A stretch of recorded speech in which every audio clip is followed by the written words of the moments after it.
Imagine taking a medication that is, designed specifically to protect you from cancer, Hmm. right? Only to find out that your body is actively converting a portion of that exact pill into the very hormone that feeds the disease. Yeah, it's a pretty alarming reality for a lot of people. It really is.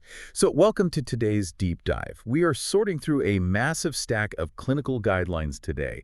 I'm talking about comprehensive reports from the British Menopause Society, the Royal College of Obstetricians and Gynecologists, the UK's NICE public health guidelines, and, well, a bunch of specialized medical analyses. It's a lot of reading. Oh, absolutely. Yeah. But we are taking all this dense data and pulling out exactly what you need to know. Right, because the overarching message in all of this documentation is that when it comes to hormone replacement therapy or, HRT for menopause, the terminology is just incredibly murky. Yeah, totally. And, well, that confusion is actually putting women at risk. You see terms like progestogen, progestin, progesterone, bioidentical, and compounded, and they're used almost interchangeably in the media. Right, like in marketing and stuff. Exactly, but biologically, they are profoundly different. Which brings us to our mission today. We are cutting through that marketing jargon to decode the whole alphabet soup of HRT. Specifically, we're focusing on the critical differences between synthetic HRT and body-identical hormones, what the medical field calls regulated bioidenticals. Because knowing exactly what is going into your body is, well, it's the only way to navigate this landscape safely. Definitely. So before we can compare the synthetic versions to the body-identical ones, we should probably establish the baseline, right? Like, why are these hormones given together in the first place? Estrogen is the main player here, correct? Right. Estrogen is the primary focus. So during menopause, your ovaries basically stop producing the high levels of estrogen that the body is used to. Right. And that certain absence is what triggers those classic debilitating symptoms you hear about. So severe hot flushes, night sweats, brain fog, joint pain, vaginal dryness. It sounds miserable, honestly. It can be, and restoring that estrogen is highly effective at relieving those symptoms, but there is a fundamental biological hurdle here. Which is the uterus. Yes.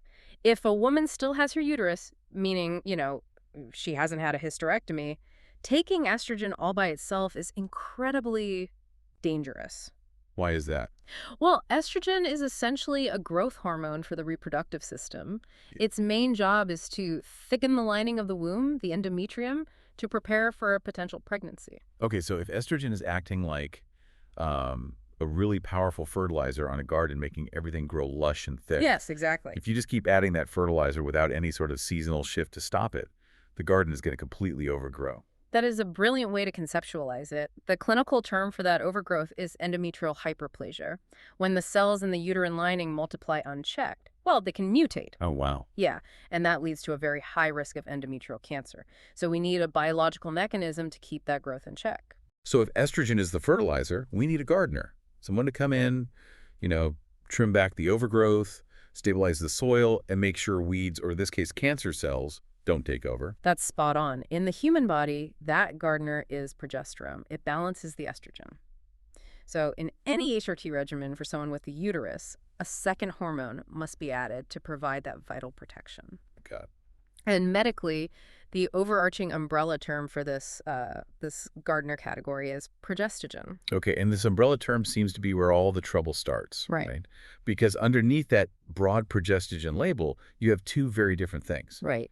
You have natural progesterone and artificial synthetic progestins, which makes me wonder, if our bodies naturally produce progesterone to do this job, why did scientists bother inventing artificial synthetic progestins at all? It's a fair question. Like, why not just give women the natural hormone from the very start? Why mess with nature? Well, it really comes down to a significant logistical problem in pharmacology. Natural progesterone, when taken orally, like as a simple pill, is notoriously difficult for the body to actually utilize. Really? Why? Because when you swallow it, it goes straight to your stomach and then passes directly into your liver. And your liver is an incredibly efficient chemical filtration plant. Right, it filters everything. Exactly. It's a process called first-pass metabolism. So the liver recognizes the natural progesterone molecule, breaks it down, and, well, metabolizes it so rapidly that practically none of the actual active hormone ever makes it into your systemic bloodstream. Oh. Yeah, it never reaches the uterus. It just destroys the gardener before it even gets to the garden. Precisely. So medical science had to engineer a workaround. Decades ago, scientists took the basic steroid molecule into the lab and they altered its structural shape. Okay. They created synthetic progestins, drugs like medroxyprogesterone acetate, which is often known as MPA or Pravera, and norethindrone. I've heard those names. Yeah, they're very common. By changing the chemical architecture of the molecule, they basically made it much tougher. So these synthetic progestins could easily survive that harsh journey through the digestive tract and bypass the liver's filtration system. Okay, so they built a tougher gardener. But Hmm. changing the chemical shape of a hormone seems like it would have major downstream consequences, right? I mean, I always learned that hormones operate through highly specific receptors. They do. Think of hormone receptors like um, highly specific biometric security scanners at the entrance of a building. Okay, I like that. The natural progesterone molecule has the perfect ID badge to scan into the progesterone receptor building. But because synthetic progestins have a completely altered chemical shape, I mean, many are actually derived from testosterone or other steroid bases, they act like a forged ID badge. Meaning they don't just scan into the progesterone building, they accidentally scan into other buildings too. Exactly. The medical term is off-target effects. These synthetic molecules are swimming through the bloodstream, and they are inadvertently binding to androgenic receptors, which handle testosterone, Oh, wow. and glucocorticoid receptors, which handle stress hormones and inflammation. They are interacting with entirely different bodily systems that they were never meant to touch. Let's talk about the real-world impact of that. Because, I mean, when these forged ID badges start unlocking the wrong systems, what does that actually do to the person taking the medication? Well, the side effects detailed across these clinical analyses are significant. Let's look at norethindrone, which is one of the older synthetic progestins. Okay. The data shows that once it's in the body, a specific liver enzyme actually No, you are taking a drug meant to protect your womb from excess estrogen, and a biochemical glitch is causing your body to convert a portion of it into a highly potent synthetic estrogen. That seems entirely counterproductive. Uh, And the sources also highlighted some pretty alarming interactions in breast tissue too, right? Specifically with MPA, the medroxyprogesterone acetate. Yeah, the data on MPA is really sobering. Remember those glucocorticoid receptors we just mentioned? The ones for stress hormones. Right. In breast tissue, MPA binds to those receptors and behaves remarkably like prednisone, which is a strong steroid. Instead of just protecting the uterus, it creates a proliferative effect on breast cells. Meaning it actively encourages them to multiply, Exactly. which is the absolute last thing you want if you have any concern about breast cancer. The clinical evidence bears that out, unfortunately. Large observational studies show that combining estrogen with these synthetic progestins increases the risk of breast cancer. And that risk compounds the longer a woman takes it. That's terrifying. To make matters worse, MPA also actively decreases circulating levels of a protein called SHBG. That's sex hormone binding globulin. Okay, what does SHBG do? Think of SHBG as a sponge, right? Mhm. It floats through your bloodstream, soaking up excess free hormones so they don't overstimulate your tissues. Got it. By driving down the amount of those sponges, the synthetic progestin leaves more free active hormones circulating, which further drives up those cancer risks. Man, that is heavy. And the off-target effects don't just stop at cancer risks, do they? There were mentions of cardiovascular and mood impacts as well in the sources. Yeah, because of how they interact with metabolic pathways, synthetic progestins are linked to a notably increased risk of venous thromboembolism. Blood clots. Right, dangerous blood clots. They can also scramble your lipid metabolism, driving up bad cholesterol while lowering the good, and trigger severe fluid retention. Oh, lovely. And regarding mood, because these synthetic molecules are crossing the blood-brain barrier and binding to androgenic receptors, they can trigger intense anxiety, irritability, and depressive symptoms. Yeah, one of the clinical sources actually quoted a physician describing the effect of synthetic progestins on some women as, quote, PMS in a bottle. Oh, my God. So you have someone seeking HRT to escape the severe mood swings of menopause, right?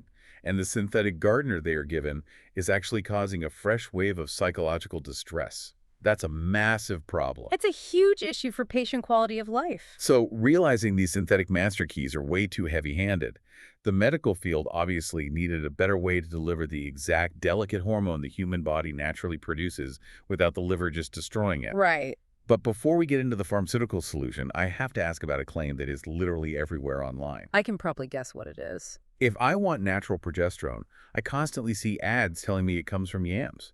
So why would I ever get a prescription?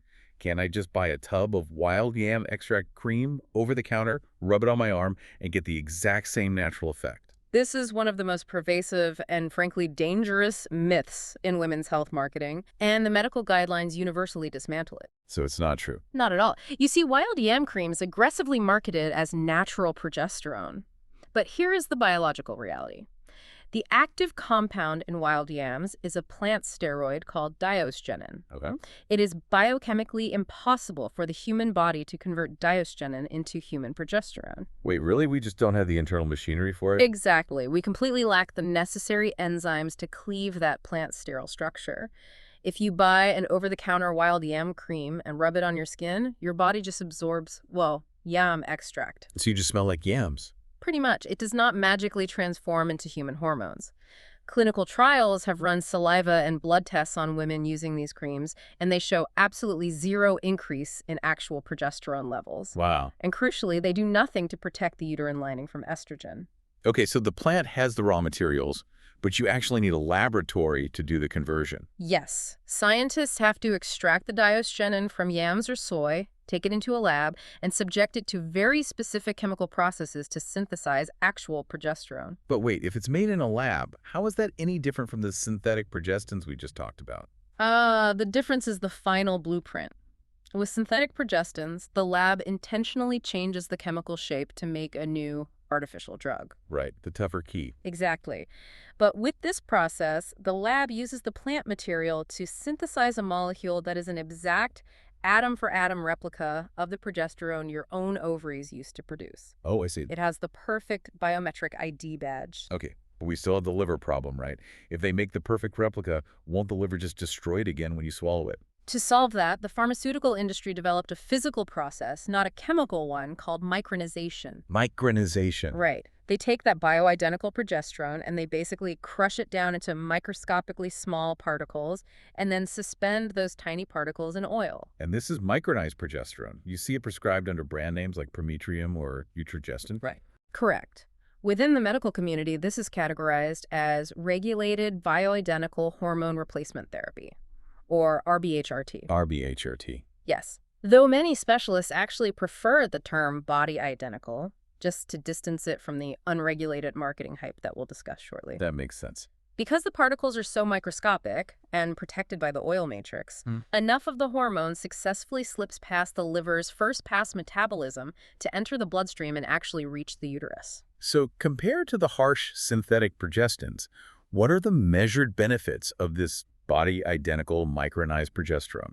The clinical advantages are massive precisely because it is highly selective. It doesn't trigger those androgenic, testosterone-like off-target effects. So no forged ID badge issues. Exactly. But the most significant data comes from large-scale studies, most notably the E3N cohort study in France. What did that show? This study tracked tens of thousands of women over many years, and it revealed a stark divergence in risk. It showed that combining estrogen with body-identical micronized progesterone results in a significantly lower risk of breast cancer compared to regimens using synthetic progestins. That is a profound difference for anyone weighing their options. It completely shifts the risk profile. Mm-hmm. Furthermore, the body-identical version carries a minimal risk of blood clots, or VTE. Oh, great. It also has a neutral profile on lipid metabolism and blood pressure. It doesn't interfere with your SHBG sponges. It simply does its job in the uterus and leaves the rest of your metabolic systems alone. And there's one detail from the source material that absolutely fascinated me. We mentioned the synthetic versions causing anxiety, right?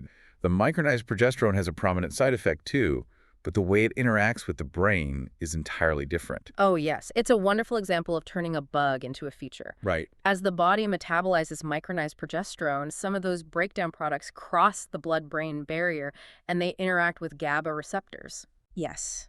GABA is the brain's primary inhibitory neurotransmitter. It promotes calm and reduces excitability.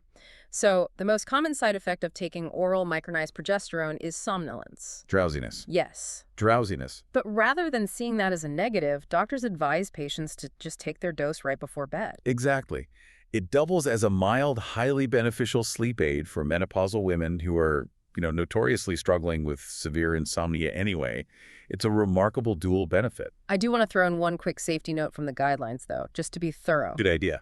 Because the micronized progesterone, like in prometrium, needs to be suspended in that protective oil matrix to survive the liver, it is very commonly manufactured in a base of peanut oil. Yes, that's crucial. So anyone listening who has a severe peanut allergy needs to flag that immediately with their doctor. A vital safety caveat. There are alternative formulations, but you really must read the inactive ingredient list. Definitely. So body-identical regulated micronized progesterone is molecularly safer, better for your heart, better for your breast tissue, and it helps you sleep.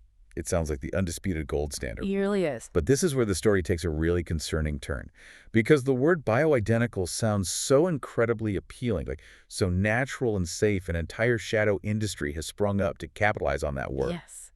This is where we transition from sound clinical science into highly dangerous marketing spin that actively preys on women who are, frankly, simply seeking personalized, safe relief.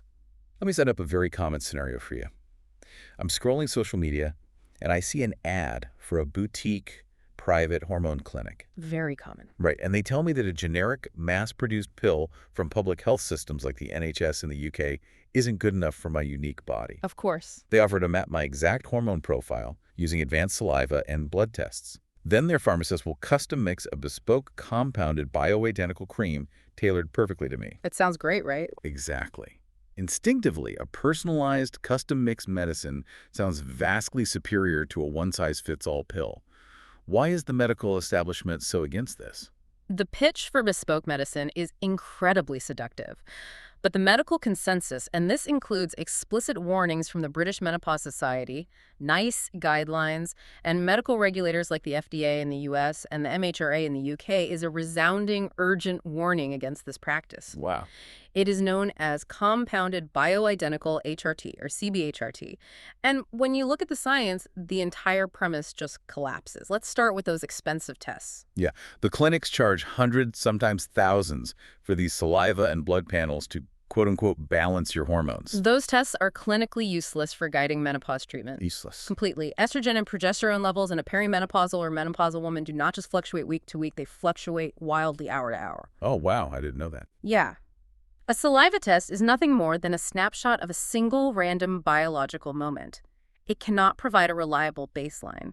Furthermore, these tests cannot reliably distinguish between the hormones your body is still managing to produce naturally and the exogenous hormones you are taking as treatment. So you are paying out of pocket for a complex test that essentially gives the doctor no actionable scientific data. Exactly. The British Menopause Society explicitly states there is insufficient evidence to justify these multiple serum and saliva tests. The UK's Advertising Standards Authority has even ruled against clinics promoting these tests as a legitimate way to individualize therapy. So it's basically pure theater. Pure theater. But what about the creams themselves? The clinics claim the hormones in them are bioidentical. The raw hormone powder they use might technically be bioidentical, but the finished product, the cream mixed in the back room of a compounding pharmacy, bypasses every single standard regulatory pathway for medicines. That sounds sketchy. It is. They lack rigorous safety testing. They lack batch standardization. You have absolutely no guarantee of purity, and you have no empirical proof of how much active hormone is actually contained in that specific dollop of cream you are applying. Which leads us to the ultimate danger. We established at the very beginning that the whole point of taking a progestogen is the Gardner effect. Right. You need it to travel to the uterus and protect the womb from the estrogen fertilizer to prevent cancer. And this is the most critical warning in all of the source material. Many of these bespoke clinics prescribe their compounded progesterone as a transdermal cream. Meaning they tell you to just rub it into your skin. Yes, instead of swallowing the micronized pill. Why is that a problem? The problem lies in the physics of skin absorption. The outer layer of your skin, the stratum corneum, is a formidable barrier.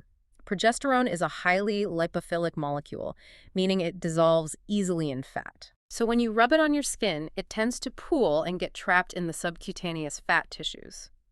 The clinical data shows that the absorption of transdermal progesterone into the systemic bloodstream is incredibly variable, and more often than not, it completely fails to reach the uterus in sufficient steady amounts. Oh, wow. So you are applying this cream every day, truly believing you are protecting your garden. But the gardener never actually shows up to the garden. It got stuck at the front gate. That's awful. Meanwhile, the estrogen you are taking is still actively thickening the uterine lining. Because the transdermal compounded progesterone is trapped in the fat tissue and fails to reach the womb, your uterus is left totally unprotected. This creates a massive, unchecked risk for endometrial cancer. That is terrifying. You are paying a massive premium avoiding the standard pharmacy because you think you are getting the safest, most natural option available, and you're actually putting yourself in severe danger of cancer, just because the absorption mechanism of the unregulated cream is fundamentally flawed. It is a tragic irony, and it is exactly why the clinical guidelines are so firm on this. Do not use compounded bioidentical hormone therapies. So just stick to the regulated stuff. Yes, the potential benefits of bioidentical hormones, the lower cancer risk, the better sleep, the cardiovascular safety can all be achieved entirely using conventionally licensed regulated products like oral micronized progesterone, without ever resorting to these highly dangerous, unregulated, bespoke mixtures. Okay, so synthesizing everything we've covered. Yeah. Here are the crucial takeaways for you listening right now. Yeah. First, terminology is everything. Synthetic progestins are not the same thing as natural progesterone. Not at all. They have completely different chemical shapes and therefore completely different side effects. Second, while synthetic progestins have been the standard for decades and still have their place in certain treatments, regulated body-identical hormones, RBHRT, like micronized progesterone, offer a much safer molecular profile. Definitely. They carry lower risks of breast cancer, lower risks of blood clots, and interact much more gently with your body's systems. And finally, avoid the expensive trap of compounded bespoke hormone clinics. You do not need expensive saliva tests, you do not need custom mixed creams, and relying on a transdermal progesterone cream is actively dangerous for your uterine health. All right. Just stick to the regulated, standardized prescriptions overseen by official health agencies. It is empowering to actually understand the mechanics of what a prescription is doing inside you. But before we wrap up, there is one final, almost unbelievable paradox from the source material that we really need to leave you with. It is a fascinating biological twist. Yeah. We have spent this entire deep dive praising the gentle, selective, safe nature of body-identical progesterone, and we have outlined the heavy-handed, off-target risks of synthetic progestin. Right? The forged ID badges that cause all those side effects. But if you are a woman who is not looking for menopause relief, but rather looking for reliable birth control, the entire dynamic flips upside down. Oh, really? The body-identical natural progesterone that is so safe for menopause is actually far too weak to reliably suppress ovulation. It simply doesn't have the biochemical stopping power to prevent an egg from releasing. Wait, so what do you do if you need a contraceptive? To reliably prevent pregnancy, you are forced to rely on the very same potent synthetic progestins we just spent 20 minutes warning you about. Wow. That is a brilliant but incredibly frustrating paradox of women's healthcare. It perfectly illustrates that in endocrinology, there is no such thing as a universally perfect hormone. Every single molecule must be carefully evaluated and chosen for the exact specific job you need it to do. It all comes back to knowing exactly what is in your toolkit. You need the right instructions, the right biochemical fit, and the right gardener to keep your system safe. Thank you so much for joining us on this deep dive into the science of HRT, and we'll see you next time.